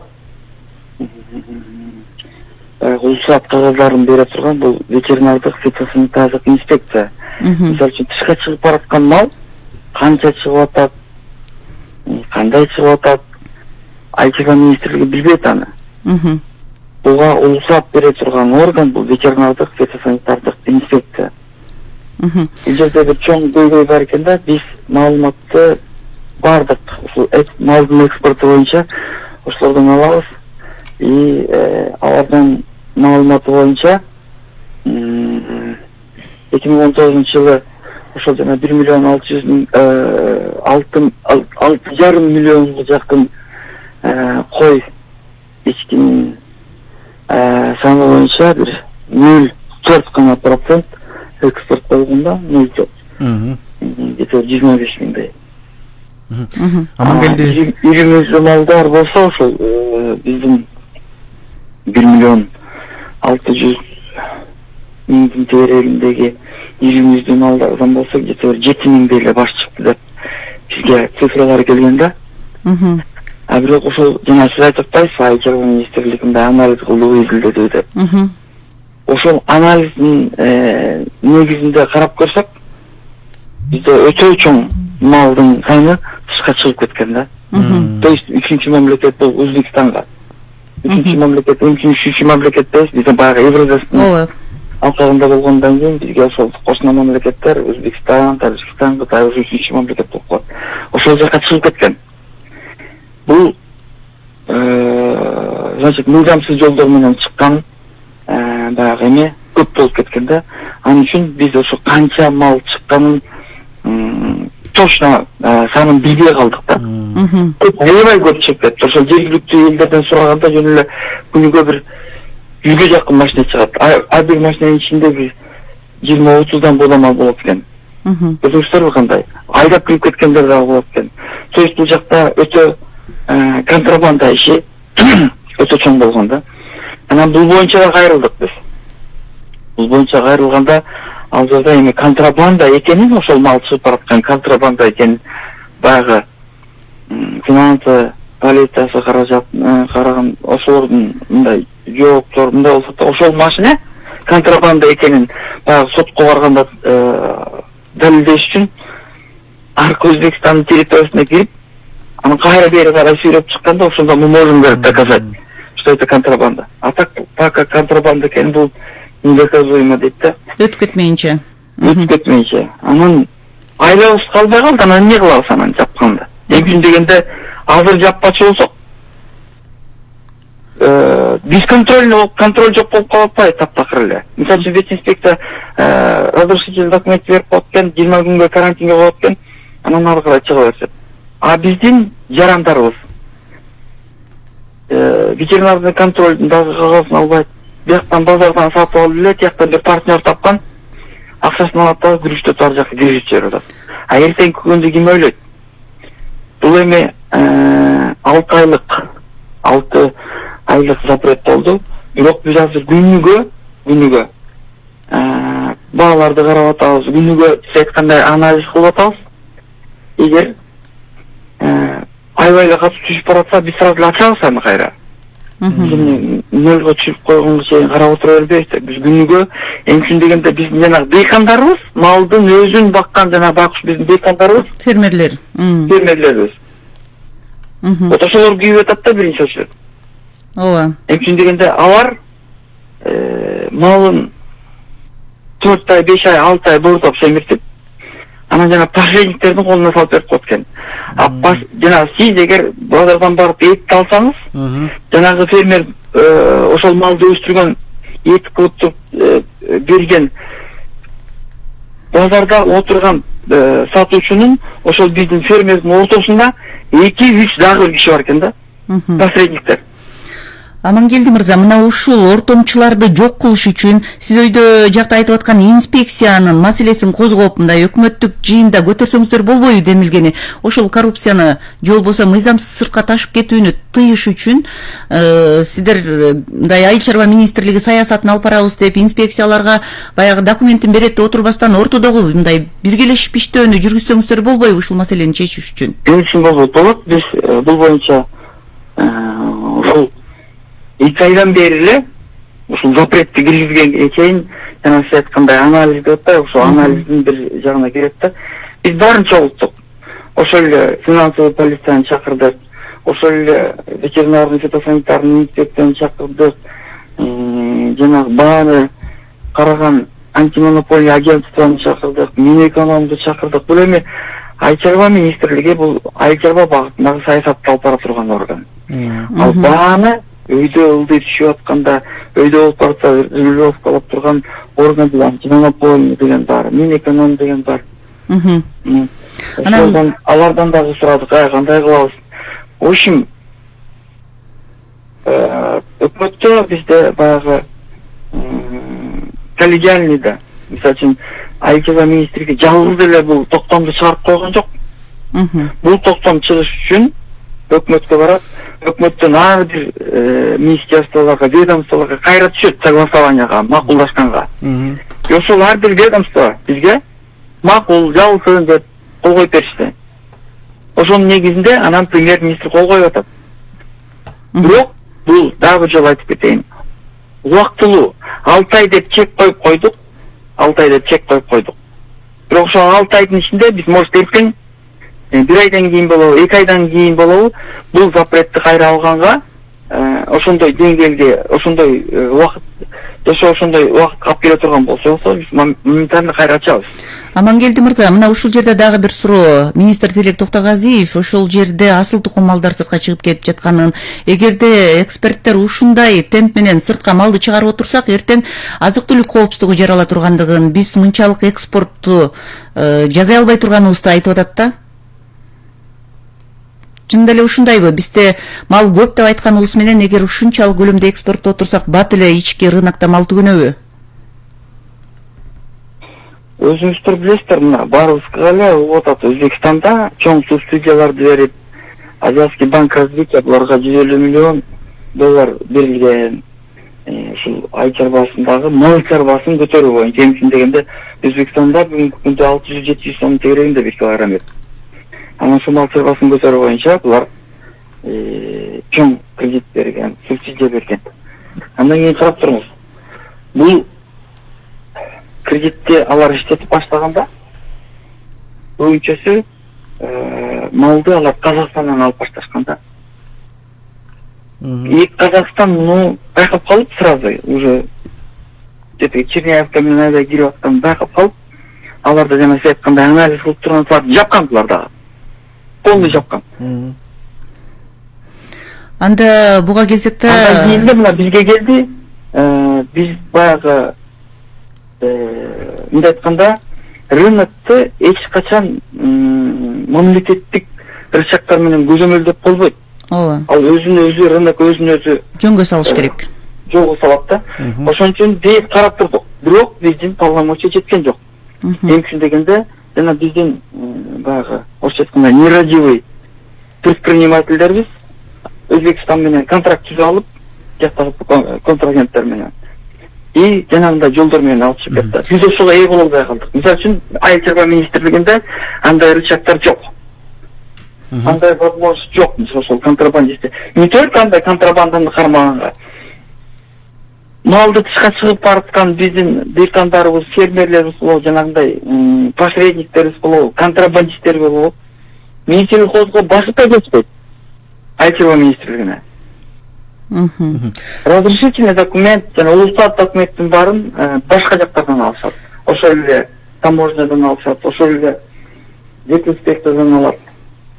Ушундай да? Амангелди Сапарбекович бизге угуучубуз жазып атат да, саламатсыздарбы, бул тыюу салынгандын натыйжалары байкалып жатабы дейт. Чындап эле аз эле убакыт болду, 20-ноябрдан баштап тыюу салуу киргизилген, Анан бул убакыт аралыгында кандай оң натыйжалар байкалып атат деген да сурасын салган. Натыйжасын, конечно, берет да. Азыр сиз айтып атпайсызбы? Асыл тукум малдын баары эгер тышка чыгып кетсе, аксак, арык, тору, карган малдар менен биз отуруп калабыз гана. Өзбекстан деле андай малды алгысы келет, алар деле ушунча акча берип аткандан жакшы малды алгысы келет, туурабы? Амангелди мырза, мындай учурда, мына сиз өзүңүз айттыңыз, Өзбекстан субсидия берип атат депчи өзүнүн ишкерлерине. Кыргызстанда бул абал кандай? Эми биздин экономикабыздын абалы жалпы коомчулукка түшүнүктүү, ошентсе дагы бир элеттик ишкерлерди колдоо үчүн кандай программаларды иштеп чыгып атасыздар, кандай жеңилдетилген насыяларды берип атасыздар? Анткени биздин мындай фермерлердин да өзүнүн малы да, анан аларга тыюу салып койгон дагы сиз айткандай жогоруда аны рынок өзү чечиш керек да, анан чектөөнү киргизгенден кийин аларга кандай бир жардамдарды бересиздер эми? Өзүңүздөр билесиздер, бул айыл чарба багытында 2011-жылдан бери жанагы айыл чарбасын ачка, айыл чарбасын каржылоо деген чоң проект бар. Мына ошол жылга суммасы дагы көтөрүлүп келатат.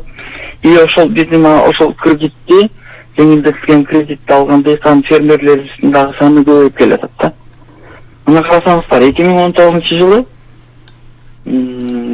бул дагы эле жабыла элек, биз кечээ эле ушул сиздердин сурооңуздарды эми баягы элден берилип калат го деп мен кечээ ошол кредитти берген банктардан 6-7 банктын адистери менен жолуктум. Бүгүнкү күндө банктардын айтуусу боюнча 6,5 миллиард сом ушул айыл чарбасын каржылоого берилген да. Ошол 6,5 миллиард сомду 11,600 дыйкан фермерлер ушул кредитти алып пайдаланышкан. Бул кредит мындай. Переработка деп коебуз, баягы кайра иштетүү багытында. Кайра эгер баягы айыл чарба продукциясын же болсо ошол биздин этти кайра иштеткен предприятиялар жана заводдор эгер ошол кредиттен алса, бул 6%дан алат. 6%. Бул Кыргызстандагы эң төмөнкү пайыздагы кредиттер да. Анан жашылча жемиш өстүрөм, жер айдайм, бак деген биздин фермерлерибиз болсо 10% кредиттен алат да. Ушул эле кредиттин 10% менен алат. Мунун өздөрүнүн каникулдары дагы бар. Анан азыркы ошол биздин сөз болуп жаткан эме дагы мал чарба, мал алып, мал багам, эт чыгарам деген биздин дыйкан фермерлерибиз болсо 8%дан каникулу менен ушул кредиттен алышты. Көрүңүздөрбү? Мен жылга бизде баягы график бар да, ошол жылга кредиттин суммасы дагы чоңоюп атат. И жылдан жылга ошо кредитти пайдаланган биздин айыл чарба багытында иштеген, эмгектеген дыйкан фермерлерибиздин саны дагы өсүп атат. Менимче ойлойм, бул аябай жакшы көрүнүш. Анан кечээ эле биз дагы сөз кылдык. Ушул 2020-жылга өкмөткө бере турган сунушубузда ушул айыл чарбасын каржылоо ФСК деп коебуз, орусча. Айыл чарбасын каржылоо 8 программасы деп. болуп атпайбы? ФСХ 9га биз ошол сумманы дагы кичине көтөрүп, колубуздан келишинче ошо пайыздарын дагы кичине азайтканга, эгер баягы өкмөт уруксат берсе, өкмөт сиз айткандай анализ кылып туруп бизге айтат да. Анализдин баарын биз жашайбыз, өкмөткө просто мы обосновать, доказать должны.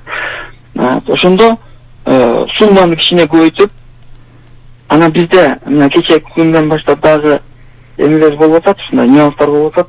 Бизде чоң көлөмдөгү переработка кылган предприятиялар бар да. Вот ошолордун акча сурап атат. Бирок алардын акчасынын суммасы аябай көп болуп атат да.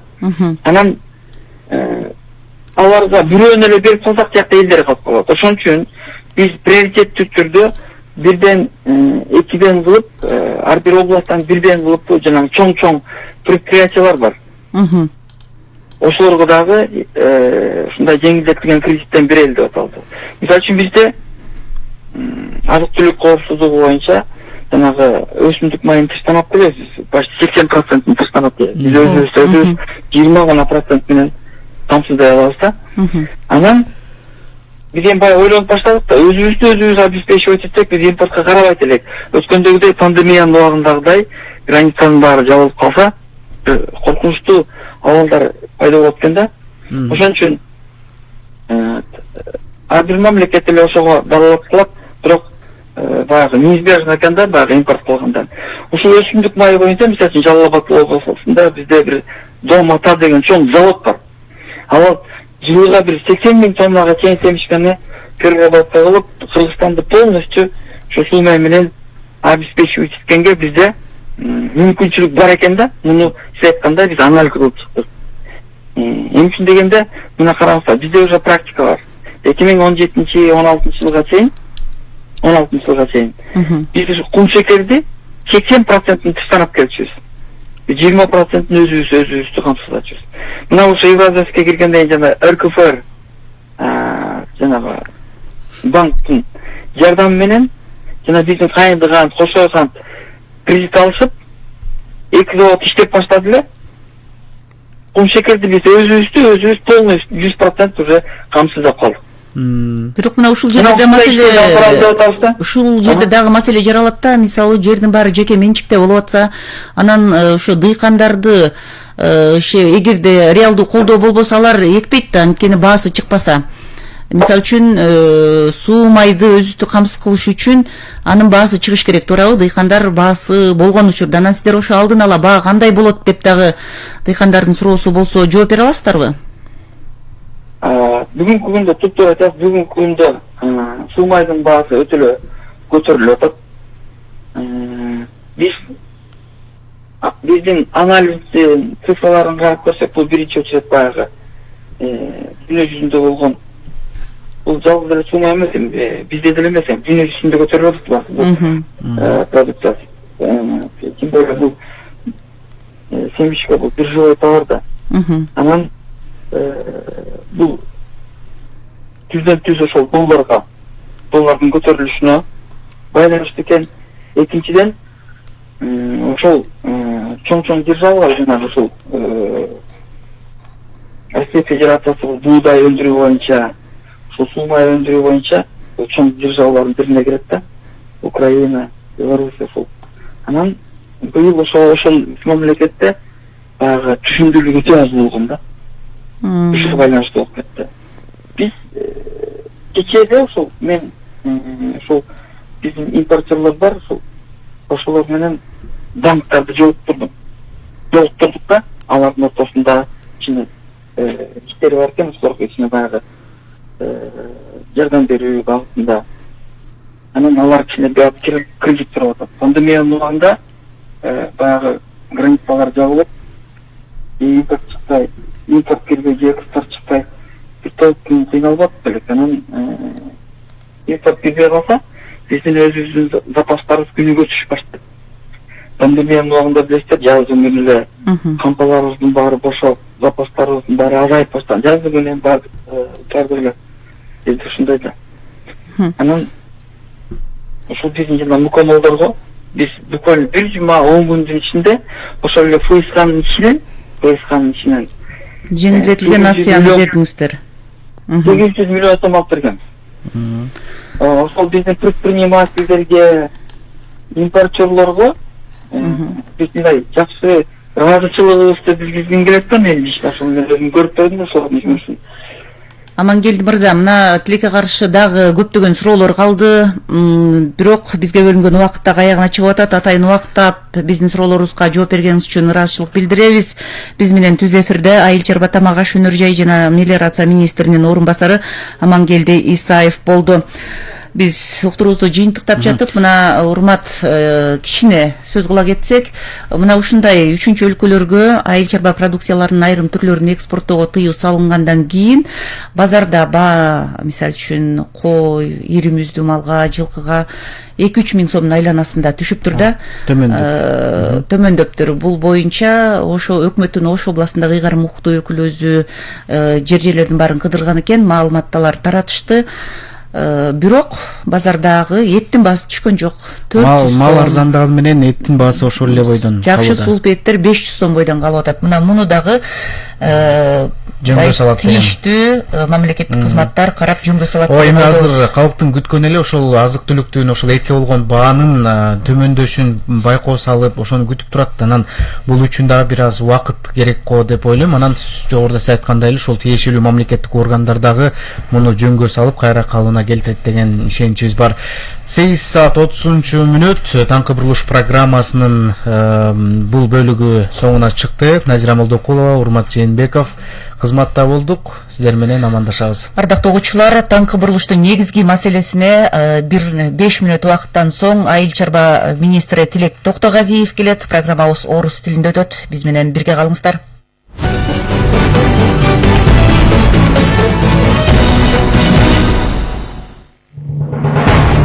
Саясат, экономика, аналитика, маданият жана спорт жаңылыктары, дүйнөдөгү, Кыргызстандагы маалыматтар биринчи радиодо.